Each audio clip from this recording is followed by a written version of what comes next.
An ASUN OVC matchup in Allen Arena on this Sunday afternoon, and UT Martin comes away with a 62-53 win over the Lady Bisons. Jonathan and Justin Seaman courtside with head coach Greg Brown. Coach, you lose this game, but you got to be proud. I mean, you're down to 8 players, and those ladies just never gave up and played hard this afternoon. Absolutely, I agree. I mean, I thought we played very hard, made second efforts, a lot of carryover from practice we had these last couple of days, especially with exams and all the clutter they got going on. Very proud of their effort. If we'll continue to play like that and improve, we'll be in good shape come conference. I thought you had a couple of freshmen that really stepped up, Jane Deason and Keely Morrow, both excellent games, and you've got the lead at halftime just because of some of the plays they made. Yeah, and that's what we've seen. And, you know, just part of being a freshman is riding that wave of inconsistency at times, but they're becoming more and more consistent in practice, more and more consistent in, you know, and just being used to what's going on. So I just loved our effort. I thought we pursued the ball well. You know, we still didn't get some rebounds we needed at key times, but the pursuit and the attention was there. I thought the other thing, too, is in this game, defensively and rebounding. I really thought, I mean, this is a lot bigger team, and UT Martin, a team that really likes to get up and down the court, but I thought you guys shut them down and forced your own turnovers. Yeah, I mean, I thought so as well. It was something we had talked about.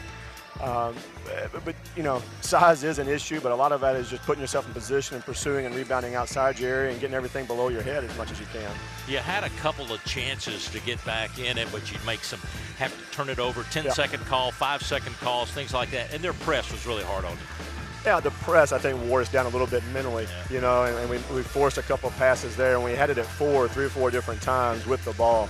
And that's going to happen. So those are things you try to grow through and learn from film. And, you know, we've seen a lot in the non-conference right here. You know, one of the questions is kind of maybe a little off. You wonder what the injured players are learning over there on the bench. Well, they are, because it's funny when they come in to watch film or hear them at halftime or hear them on the bench, they're starting to pick up things and see things and communicate that with them. And the more player-driven we can be, the better we'll be in the long run. Take a look at your schedule coming up. You've got the College of Charleston coming up, and then you've got Georgia and Tennessee Tech, Morehead State before you get into conference in Jacksonville. And you could look at all those non-conference games not having a lot of these players back. We could. We hope we get them back here soon, but you know, that's part of the game, and it gives people time to step up and do things, and you know, that's what we do, a little bit of adversity. Is that one of the hardest things about coaching, having to coach through injuries? Well, I think the hardest thing with coaching and playing and probably in life is how are you going to handle things you can't control.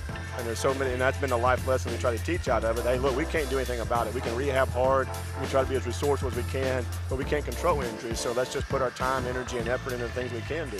Great effort today. Tough not to come away with a win, but you got to be proud of this team and the effort they did as they lose here to UT Martin by the final score of 62-53. Next up will be the College of Charleston on Sunday. Have that on ESPN+. So for all of us, you can keep up with everything going on with Lady Bison basketball at lipscombsports.com.